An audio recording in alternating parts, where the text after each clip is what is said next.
Hi, my name is Dr. Claire Robertson. I'm a nutritional epidemiologist at the School of Life Sciences at the University of Westminster.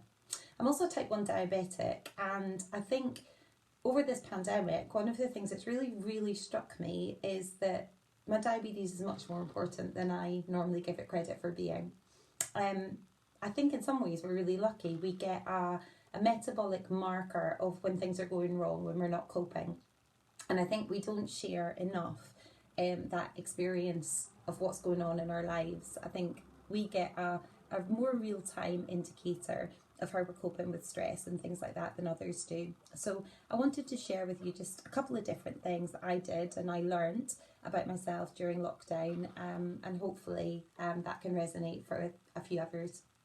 So for me, I have gone from being a full-time employee to a continuing full-time employee. I'm still working, albeit virtually, but also a full-time mum with no childcare support, a full-time teacher trying to motivate a adolescent year 7 and a year 5 who struggles with his learning due to a number of different conditions, including dyspraxia and epilepsy. I realised very quickly that I matter.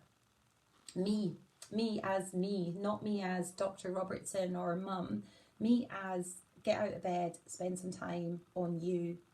Spending time on yourself is, I guess, what we should have had more time to do in lockdown, and because of my new roles, it felt harder. So I did manage to tackle that. I signed up to doing a yoga course 3 mornings a week before the kids got out of bed to enable that. I pushed them to doing some exercise with me every morning, and when my husband came home in the evening, we exercised together.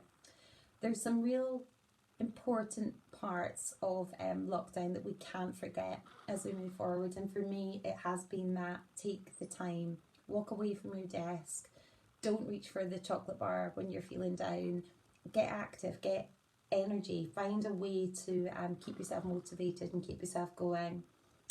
If I don't do it, even for a day, for a couple of hours, I really do see my glycemic control slip.